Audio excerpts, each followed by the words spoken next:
ഇത് കാണുമ്പോൾ തന്നെ ഒരു കൺഫ്യൂഷൻ ഉണ്ടാവും അല്ലേ, ഐസ്ക്രീം ആണോ പുഡിംഗ് ആണോ എന്താണെന്നുള്ളൊരു ഡൗട്ട് ഉണ്ടാവും അല്ലേ. അപ്പോൾ ഇതാണ് വാനില കസ്റ്റാർഡ് പുഡിംഗ്. സിമ്പിളാണ്, ടേസ്റ്റിയാണ്, ഹെൽത്തിയാണ്. അപ്പോൾ ഇത് കുഞ്ഞു കുട്ടികൾ മുതൽ പ്രായമായവർക്ക് ഒരേപോലെ ടേസ്റ്റ് ചെയ്ത് കഴിക്കാവുന്നതാണ് കേട്ടോ. പ്രത്യേകിച്ച് എടുത്ത് പറയുന്നത് കുഞ്ഞു കുട്ടികൾക്കൊക്കെ വളരെയധികം ഇഷ്ടപ്പെടും, ആസ്വദിച്ച് കഴിക്കുകയും ചെയ്യും. അപ്പോൾ ഞാൻ കുഞ്ഞു കുട്ടികൾക്ക് വേണ്ടിയിട്ട് ഡെക്കറേഷൻ ചെയ്ത് കൊടുക്കുകയാണ് കേട്ടോ. ജീരക മുട്ടായും ജെംസ് മുട്ടായും ഒക്കെ ഇട്ടിട്ട് അതിൻ്റെ മുകളിൽ കുട്ടികളൊക്കെ ആകർഷിക്കാൻ വേണ്ടിയിട്ട് ഒരു ഡെക്കറേഷൻ കൊടുത്തതാണ്. അപ്പോൾ ഇത് എല്ലാവർക്കും വേണ്ടിയിട്ട് ഞാൻ ഒരിക്കൽ കൂടി ചെയ്തതാണ് കേട്ടോ. ഒരിക്കൽ ഞാൻ ചെയ്തിട്ട് നിങ്ങൾക്ക് കാണിച്ചായിരുന്നു, പക്ഷെ അത് ക്ലിയർ ആയിട്ട് കിട്ടിയിട്ടുണ്ടാവില്ല, അതുകൊണ്ട് വീണ്ടും ചെയ്യുന്നതാണ്. ഹലോ, എല്ലാവർക്കും പുതിയൊരു വീഡിയോയിലേക്ക് സ്വാഗതം. നമ്മൾ ഇന്ന് ഉണ്ടാക്കാൻ പോകുന്നത് വാനില കസ്റ്റാർഡ് പുഡിംഗ് ആണ്. അപ്പോൾ അതിനാവശ്യമായിട്ടുള്ള സാധനം എന്ന് വെച്ചാൽ പാൽ എടുത്തിട്ടുണ്ട്, കുറച്ച് പഞ്ചസാര, അതുപോലെ തന്നെ മിൽക്ക് മെയ്ഡ്, കസ്റ്റാർഡ് പൗഡറാണിത്, പിന്നെ വാനില എസൻസ്. ഇനി നമുക്ക് വേഗം കുക്കിങ്ങിലേക്ക് കിടക്കാം. അപ്പോൾ ഇതുണ്ടാക്കാൻ നിങ്ങൾ ഏത് പാത്രമാണോ യൂസ് ചെയ്യുന്നത് ആ പാത്രം എടുക്കുക, അതിലേക്ക് ആവശ്യത്തിന് പാൽ ഒഴിച്ചു കൊടുക്കുക. പാലിന് ഇത്ര അളവെടുക്കണം അങ്ങനെയൊന്നുമില്ല കേട്ടോ, നിങ്ങൾക്ക് എത്രയാണ് വേണ്ടത് അതിനനുസരിച്ച് പാലെടുക്കുക. അതിനുശേഷം കസ്റ്റാർഡ് പൗഡർ ഇതിലേക്ക് ആഡ് ചെയ്ത് കൊടുക്കുക. അടുപ്പത്ത് വെക്കുന്നതിന് മുന്നേ ഇതൊക്കെ സെറ്റാക്കിയിട്ട് വെക്കണം, എന്നിട്ട് മാത്രമേ അടുപ്പത്ത് വെച്ചുള്ളൂ, അത് പ്രത്യേകം ശ്രദ്ധിക്കുക കേട്ടോ.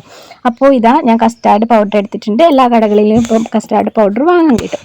അപ്പോൾ കസ്റ്റാർഡ് പൗഡറും ആവശ്യത്തിന് ഇടുക. നമുക്ക് ഫുള്ള് വേണമെങ്കിൽ ഫുള്ള് യൂസ് ചെയ്യാം, അല്ലെങ്കിൽ പകുതി മാത്രമേ ഉണ്ടാക്കുന്നുണ്ടെങ്കിൽ പകുതി യൂസ് ചെയ്യാം. നിങ്ങളുടെ എത്രയാണ് നിങ്ങൾ ഉണ്ടാക്കുന്നത് വെച്ചാൽ ഏകദേശം ഒരളവെടുത്തിട്ട് ഉണ്ടാക്കാവുന്നതാണ്. അപ്പോൾ ആവശ്യത്തിന് പഞ്ചസാരയ്ക്കും അങ്ങനെ അളവൊന്നുമില്ല കേട്ടോ. നിങ്ങൾക്ക് നല്ല മധുരം ഇഷ്ടമുള്ളവരാണെങ്കിൽ കുറച്ചധികം പഞ്ചസാര ഇട്ടുള്ളൂ കേട്ടോ. അപ്പം കുറച്ച് മധുരം വേണമെങ്കിൽ കുറച്ച് മാത്രം ഇട്ട് കൊടുത്താൽ മതി കേട്ടോ. അപ്പോൾ നമ്മൾ ഇതിൽ 3 ഇൻഗ്രീഡിയൻസ് ചേർത്ത് കഴിഞ്ഞു. ആവശ്യത്തിന് പാലെടുത്തു, അതിലേക്ക് ആവശ്യത്തിന് കസ്റ്റാർഡ് പൗഡർ ഇട്ട് കൊടുത്തു. പിന്നെ നമ്മുടെ മധുരം എങ്ങനെയാണെന്നനുസരിച്ച് മധുരം ഷുഗർ ആഡ് ചെയ്ത് കൊടുത്തു. ഇനി നമുക്ക് ഇതിലേക്ക് ആവശ്യത്തിന് കുറച്ച് ഒരു മണത്തിനും ടേസ്റ്റിനും വേണ്ടിയിട്ട് കുറച്ച് ഏലക്ക പൊടിച്ചത്, അതുപോലെ തന്നെ കശുവണ്ടി അണ്ടിപ്പരിപ്പും കുറച്ച് ആവശ്യത്തിന് ഇട്ട് കൊടുക്കുക.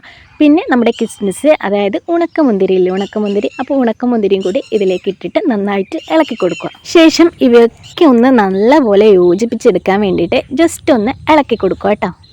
എല്ലാം ഇളക്കി യോജിപ്പിച്ചതിന് ശേഷം ഇനി നെക്സ്റ്റ് ആണ് അമൂലിൻ്റെ മിൽക്ക് മെയ്ഡാണ് ഞാൻ യൂസ് ചെയ്യുന്നത് കേട്ടോ. അപ്പോൾ നിങ്ങൾക്ക് ഏത് മിൽക്ക് മെയ്ഡും യൂസ് ചെയ്യാം. അപ്പോൾ ഞാൻ അമൂലിൻ്റെ മിൽക്ക് മെയ്ഡ് ഒഴിച്ചിട്ടുണ്ട് ഒരു ഇത്തിരി. ശേഷം വാനില എസൻസ്, അപ്പോൾ വാനിലയുടെ ഒരു ടേസ്റ്റിന് വേണ്ടിയിട്ടാണ് വാനില എസൻസ് യൂസ് ചെയ്യുന്നത്. അപ്പോൾ ഇതൊക്കെ ഇതിലേക്ക് ഒഴിച്ചതിന് ശേഷം നല്ലപോലെ ഇളക്കി മിക്സ് ചെയ്തിട്ട് നമുക്ക് ഇനി അടുപ്പത്തേക്ക് വെക്കാം കേട്ടോ. അടുപ്പിൽ വെച്ചാൽ നമ്മൾ ശ്രദ്ധിക്കേണ്ട കാര്യം എന്താ വെച്ചാൽ എപ്പോഴും ലോ ഫ്ലെയിമിൽ വെച്ചിട്ട് വേണം ഇത് കുക്ക് ചെയ്യാൻ, അല്ലെങ്കിൽ പെട്ടെന്ന് തിക്കാവും പോവുകയും ചെയ്യും, അതുപോലെ തന്നെ അടിക്ക് പിടിച്ച് പോവുകയും ചെയ്യും. അപ്പോൾ നമുക്ക് ഏകദേശം പാകമാകുമ്പോൾ ഇത് വാങ്ങണമെങ്കിൽ ലോ ഫ്ലെയിമിൽ വെച്ചിട്ട് വേണം ചെയ്യാൻ. അപ്പോൾ ഈ ഒരു പാകമാകുമ്പോൾ നമുക്ക് വാങ്ങാം കേട്ടോ.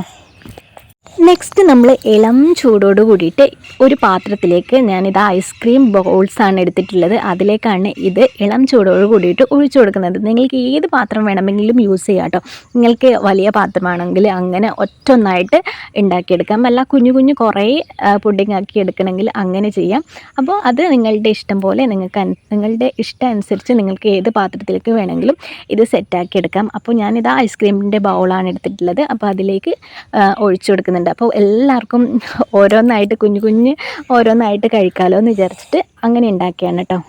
ഇതിൽ യൂസ് ചെയ്തിട്ടുള്ള ഏലക്ക, അണ്ടിപ്പരിപ്പ്, കിസ്മിസ്, അതുപോലെ തന്നെ അമൂലിൻ്റെ മിൽക്ക് മെയ്ഡ്, ഇതൊക്കെ ഞാൻ എക്സ്ട്രാ ആഡ് ചെയ്ത് കൊടുത്തിട്ടുള്ളതാണ് കേട്ടോ. ഒരു ടേസ്റ്റിന് വേണ്ടിയിട്ട് എക്സ്ട്രാ ആഡ് ചെയ്ത് കൊടുത്തതാണ്. അപ്പോൾ ഇത് ഇടാണ്ടും നിങ്ങൾക്ക് ഈ ഒരു വാനില പുഡിംഗ് ഉണ്ടാക്കിയെടുക്കാവുന്നതാണ്. അപ്പോൾ നമ്മൾ ഐസ്ക്രീം ബൗളിലൊക്കെ ആക്കി വെച്ചത് ഇനി നമുക്ക് ഒരു 2 hours ഫ്രീസറിലോ ഫ്രിഡ്ജിൻ്റെ എവിടെയെങ്കിലും ആയിട്ട് വെച്ചാൽ മതി കേട്ടോ. അപ്പോൾ 2 hours കഴിഞ്ഞിട്ട് നമുക്കിതൊന്ന് എടുത്ത് നോക്കാം. അപ്പോൾ എല്ലാം സെറ്റായിട്ടുണ്ട്, നമ്മളുടെ പുഡിംഗ് ഇവിടെ റെഡി ആയിട്ടുണ്ട്. ഇനി നമുക്ക് ഇത് ഇളക്കിയിട്ട് ഒരു പാത്രത്തിലേക്ക് ഇട്ട് കൊടുക്കാം കേട്ടോ. അപ്പോൾ പുഡിംഗ് ഒരു പാത്രത്തിൽ നിന്ന് ഇങ്ങനെ കോരി കഴിക്കുമ്പോൾ അല്ലേ അതിൻ്റെ ടേസ്റ്റ് ഉണ്ടാവില്ല അല്ലേ. അപ്പോൾ ഞാൻ ഒരു പാത്രത്തിലേക്ക് ഇളക്കി മാറ്റി വെച്ച് കൊടുക്കുന്നുണ്ട്. അപ്പോൾ നല്ല സോഫ്റ്റായിട്ട് ഇങ്ങനെ കഴിക്കാൻ ഇങ്ങനെ വായിൽ കൊതിയാവുന്നു. അപ്പോൾ നമുക്ക് കഴിച്ച് നോക്കാം അല്ലേ. അപ്പോൾ ആദ്യം തന്നെ അമ്മൂസ് ടേസ്റ്റ് ചെയ്യുന്നത്. അപ്പോൾ അമ്മൂസ് കഴിച്ച് നോക്കി, അമ്മൂസിന് ഭയങ്കരമായിട്ട് ഇഷ്ടമായി. പ്രത്യേകിച്ച് ഇത് കുഞ്ഞു കുട്ടികൾക്ക് ഭയങ്കരമായിട്ട് ഇഷ്ടപ്പെടുമെന്ന് ഞാൻ മുന്നേ പറഞ്ഞിരുന്നു അല്ലേ. അപ്പോൾ നെക്സ്റ്റ് ഞാൻ കഴിച്ചു നോക്കാൻ പോവുകയാണ്. അപ്പോൾ ഇതാ വാനില കസ്റ്റാർഡ് പുഡിങ് ഞാനിങ്ങനെ ടേസ്റ്റ് ചെയ്യാൻ വേണ്ടി പോവുകയാണ്. അപ്പോൾ ഞാനില്ലേ ഇത് 1 മണിക്കൂർ ആവുന്നതിന് മുന്നേ ഇതെടുത്തു. അപ്പോൾ അതിൻ്റെ ഒരു സോഫ്റ്റ്നെസ് കുറവുണ്ടായിരുന്നു കേട്ടോ. അപ്പോൾ നമ്മൾ ആക്രാന്തം കൊണ്ട് വേഗം എടുത്ത് കഴിച്ചതാണ്. അപ്പോൾ 2 മണിക്കൂർ വെയിറ്റ് ചെയ്യണം, അതിന് ശേഷമാണ് നമ്മൾ കഴിക്കേണ്ടത്. അമ്മൂസും ഇതാ 2 മണിക്കൂർ വെയിറ്റ് ചെയ്യാൻ അത്രയും ക്ഷമയുണ്ടായിരുന്നില്ല കേട്ടോ. അപ്പോൾ നമുക്ക് 2 മണിക്കൂർ ശേഷം എടുത്ത് നോക്കാം. വാനില പുഡിംഗ് എങ്ങനെയുണ്ടെന്ന് നോക്കാം അല്ലേ അമ്മൂസേ? അപ്പൊ നമുക്ക് പുഡിംഗ് എടുക്കാം. വാ. അപ്പോൾ ഇതാ 2 മണിക്കൂർ ഫ്രിഡ്ജിൽ വെച്ച് സെറ്റാക്കിയത് നമ്മളിതാ എടുക്കാൻ പോവുകയാണ് കേട്ടോ. അപ്പോൾ നമുക്ക് വേഗം എടുത്തിട്ട് കൊതിയോടെ കഴിക്കാം. അപ്പോൾ പുഡിങ് എന്നൊക്കെ പറയുമ്പോൾ നമുക്ക് എല്ലാവർക്കും ഒരു ഫേവറേറ്റ് ആയിരിക്കും അല്ലേ, കഴിക്കാനൊക്കെ ഒരു ഇഷ്ടമുള്ളൊരു സാധനമായിരിക്കും പുഡിങ്ങൊക്കെ. അപ്പോൾ ഇതാ റെഡി ആയിട്ടുണ്ട്, സെറ്റ് ആയിട്ടുണ്ട്. അപ്പോൾ നമ്മൾ ഡെക്കറേഷൻ കൊടുക്കുന്നുണ്ട് കേട്ടോ. കുഞ്ഞു കുട്ടികളൊക്കെ വീട്ടിലുണ്ടെങ്കിൽ അവർക്ക് കുറച്ച് ജീരകം മിഠായിയും നമ്മുടെ ജംസൊക്കെ ഇട്ട് കൊടുത്താൽ ഭയങ്കരമായിട്ട് അട്രാക്ഷനോട് കഴിക്കും. അപ്പോൾ ഞാനൊന്ന് ടേസ്റ്റ് ചെയ്ത് നോക്കിയേനെ. അപ്പോൾ നമ്മളെ വീട്ടിലെ എല്ലാവരും കഴിച്ചു കേട്ടോ. അപ്പോൾ അമ്മായി വന്നു, അമ്മായിക്കും കൊടുത്തു. വളരെ ഇഷ്ടമായി, എല്ലാവർക്കും ഒരുപോലെ കഴിക്കാവുന്നതാണ് കേട്ടോ.